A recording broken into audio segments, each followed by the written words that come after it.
आज पशुपालक भाइयों के लिए काफ़ी रोष काफ़ी दुख का जो दिन है वो एक ज़बरदस्त जो भैंस थी जिसने 26 किलो 600 कुछ ग्राम जो दूध है वो रिकॉर्ड कराया था लाइव मिल्किंग में। 8 महीने की गाभिन थी और बहुत अच्छी जो सेहत थी उसमें। अचानक से काफ़ी दिनों से बीमार चल रही थी और फाइनली सुबह इसने जो अंतिम सांस है करीब 5:30 बजे के करीबन ली है।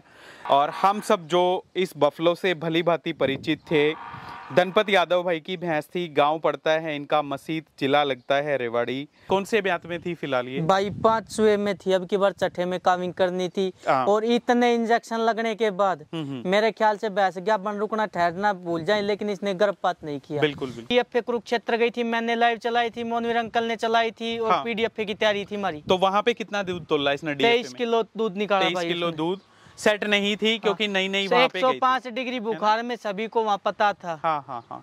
और फिर मोनवीर सर के फार्म पे जाके इसने 26 किलो 26,733 निकाला। फिर मैंने जब ये ली वापिस, जब 28,640 निकाला। हाँ अच्छा। हाँ। जब आप दोबारा लेकर हाँ, जिस दिन मैं लेके आया, जब मैंने 4 टाइम दूध निकाल के 28,640 जब ली थी मैंने। तो डॉक्टर साहब क्या कुछ दिक्कत थी आपको? क्या लगा जो स्टडी में? ये ट्यूमर है, ट्यूमर में बार बार एब्सेस बन रहा था और हम एंटीबायोटिक दे रहे थे साथ में।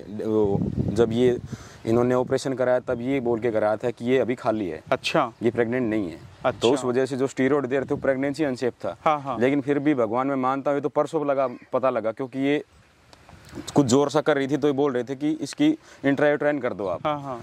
तो वो करने आए तो हमने अंदर हाथ डाला तो देखा कि अंदर तो बच्चा है पूरा 7.5-8 महीने का। अच्छा। फिर हमने पता लगाया, मैंने बोला इनको हिसाब लगाया, तो फिर ये पूरे 8 महीने के इनका तो पहले करवाई हुई थी वो भाई बिल्कुल उसी के हिसाब प्रेग्नेंट थी। हाँ।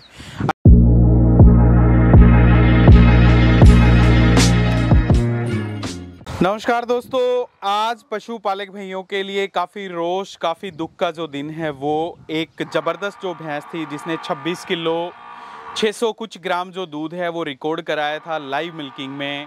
और हम सब जो इस बफलो से भली भांति परिचित थे, धनपत यादव भाई की भैंस थी। गांव पड़ता है इनका मसीत, जिला लगता है रेवाड़ी। और फाइनली आज काफ़ी दिनों से बीमार चल रही थी। आज आप देख सकते हैं मृत अवस्था में हमारे सामने हैं। और बड़ी दुख की घड़ी में जो पशुपालक भाई हैं वो सिर्फ़ और सिर्फ धनपत भाई को सिंपैथी दे सकते हैं और कुछ नहीं, क्योंकि काफ़ी अच्छा जो दूध है वो इस भैंस ने तोला। भाई के घर पे भी मैंने लाइव मिल्किंग चलाई, उसमें भी 22 किलो कुछ ग्राम। फिर मोनवीर कुंडू सर है, फाइनली इसको लेकर के गए थे और वहाँ पे जाकर के 26 किलो 600 कुछ ग्राम जो दूध था वो इसने फिर से हमारी लाइव मिल्किंग सब पशुपालक भाइयों के सामने है। वो वीडियो यूट्यूब या फेसबुक पे आप देख सकते हो, उसमें अच्छा खासा दूध रिकॉर्ड कराया और फिर ये बीमार हो गई। आज 8 महीने की गाभिन थी और बहुत अच्छी जो सेहत थी उसमें। अचानक से काफ़ी दिनों से बीमार चल रही थी और फाइनली सुबह इसने जो अंतिम सांस है करीब 5:30 बजे के करीबन ली है। तो धनपत यादव भाई देखो, बहुत मेहनत करी है भाई ने और बहुत अच्छी भैंसों का जो दूध है वो तुलवाया। तो 2 शब्द भाई से ही जानेंगे। नमस्कार धनपत भाई। पूछ तो सकते नहीं धनपत भाई कैसे हो कैसे नहीं हो, देखो वो सब चीज़ें हमें दिखती हैं, पर चलो कोई बात नहीं, परमात्मा ने जैसा करना था। क्या दिक्कत थी इसका एक बार थोड़ा सा वो मैं आपसे ही जानना चाहूँगा। भाई पतो न, जिस तरह डॉक्टर तो बात करी थी तो उसका ट्यूमर घोषित कर दिया था। ठीक है। मैं यहाँ लेके गया था हिसार। हाँ। उसके बाद वहाँ ऑपरेशन के लिए बोला, उन्होंने मना कर दिया। फिर मैंने जो सबसे स्पेशलिस्ट है डॉक्टर उमर खान, हाँ, उनको बुलाया, उनसे ऑपरेशन भी करवाया। उनकी टीम भी आई थी यहाँ हाँ, पे। टीम भी आई, ऑपरेशन भी सर्जरी कर दी थी। हाँ। सर्जरी सक्सेस हो गई थी। हाँ। अच्छे से खाना पीना इसने शुरू कर दिया हो गया था। भाई कुछ गलती हमारी भी थी। हाँ। मैंने तब ये भैंस गाभिन थी। हाँ। वो गर्म टीके लगे, मैं सोचा भैंस खाली रहेगी। अच्छा। मैंने एक डॉक्टर से चेक करवाई। हाँ। 3 महीने की उसने खाली बता दी। अच्छा। ठीक है। अभी 15 तारीख को मैंने अचानक से निभाई करने लगी, मैंने चेक करवाई तो भैंस 7.5 महीने की गाभिन निकली मेरी। अच्छा, अभी कल परसों में आपने चेक कराई, 7.5 महीने की प्रेग्नेंट निकली है। ठीक है, फिर क्या हुआ? मतलब अचानक से क्या दिक्कत है? भाई अचानक से इसके पैरों में कमजोरी आई और जो ऑपरेशन करवाया था ना उसमें पस बन गया। अच्छा। अचानक ये स्वेलिंग आप देख सकते हो जी आगे, इसमें पस जो है वो बन चुका था। पस बन के भाई वो पॉइजन बन गया। तो धनपत भाई बच्चा इसके नीचे फिलहाल क्या है? भाई कटड़ा था इसका, अभी मेरे पास है, कटड़ी है एक पहले की। हाँ ठीक है, तो वो दोनों अपने पास हैं। हाँ, मेरे पास और है। मोनवीर कुंडू सर ले जाने के बाद इसको आप लेकर के आए थे। हाँ वापिस लेके तो भाई लगा भी इतना तो इष्ट परमात्मा की डालता है, मतलब दो ही चीजें तो, एक फादर तो था एक इष्ट तो दोनों चीज खो दी। कोई बात नहीं भाई, ब्रीडिंग के पर्पज से हम इसको लेकर के आए थे। बिल्कुल ब्रीडिंग खातर लेकर आया था, बिल्कुल दिल में इतनी थी, मतलब अपन या कि तो बाहर भेजनी नहीं थी। हाँ चलो धनपत भाई, अब क्या ही कर सकते हैं। इंश्योरेंस वगैरह कुछ था ना भाई? कोई इंश्योरेंस नहीं, कुछ ना, कोई वगैरह ऐसा कुछ नहीं। तो देखो जी, कोई बात नहीं भाई, सोची ना थी भाई कि ये दिन भी देखना। कोई बात नहीं धनपत भाई, हिम्मत रखो, परमात्मा साथ में है हम सबके। फिर से दोबारा से उठोगे, फिर लड़ोगे, और फिर कहीं ना कहीं जो जीत है हमारी ही होगी। कोई बात नहीं, दुख सुख चलता रहता है। तो बफलो आप देख लीजिए जी। कौन से ब्यात में थी फिलहाल ये? भाई 5वें में थी, अब की बार 6ठे में काविंग करनी थी। और इतने इंजेक्शन लगने के बाद मेरे ख्याल से बैस गया, बन रुकना ठहरना भूल जाए, लेकिन इसने गर्भपात नहीं किया। बिल्कुल बिल्कुल। डॉक्टर भाई है, उनसे पूछो कौन कौन से टिक्के लगे। डॉक्टर साहब आए हैं, एक बार आ जाओ। इनसे इनको भी पता पहले और सब लगा, इनके लगवाए कितने ग्राम टिक्के लगे, क्या लगे हैं। तो ये कल रात से आपके पास ही? हाँ कल रात से मेरे पास है भाई। ठीक है डॉक्टर साहब, सबसे पहले मैं नाम आपका जानना चाहूंगा। दिनेश, कहाँ से आए हो? सीहा गांव से हो।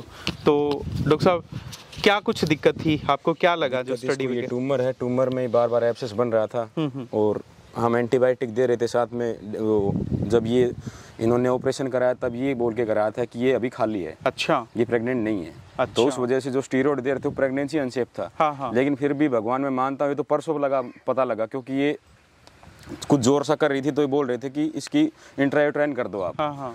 तो वो करने आए, तो हमने अंदर हाथ डाला तो देखा कि अंदर तो बच्चा है पूरा 7.5-8 महीने का। अच्छा। फिर हमने पता लगाया, मैंने बोला इनको हिसाब लगाया, तो फिर ये पूरे 8 महीने के इनका तो पहले करवाई हुई थी वो, वही बिल्कुल उसी के हिसाब प्रेग्नेंट थी। अच्छा, एक चीज और, जैसे बता रहे हैं डॉक्टर साहब आए थे, 3 महीने की खाली बता दी। आपको क्या लगता है, मतलब उनका एक्सपीरियंस, लैक ऑफ एक्सपीरियंस था, या फिर आप लोगों को कई बार ऐसा होता है पता नहीं लग पाता पशुधन प्रेग्नेंट है? देखो जी, पता नहीं लग पाता। अगर कंफ्यूजन है तो ओनर को बोल दो कि अभी मेरे को पता नहीं है, 10 दिन 15 दिन में दोबारा चेक कर दो। कोई क्लियर इन्फॉर्मेशन। लेकिन तब तक क्लियर नहीं हो पाता, तब तक देखो गलती क्या है उन्होंने। हाँ, तो देखिए जी, बिना एक्सपीरियंस के, बिना अनुभव के काफी सारे झोला छाप डॉक्टर घूमते हैं, और मैं तो कहूँगा पशुपालकों के साथ जो खिलवाड़ है बिल्कुल भी ना करें।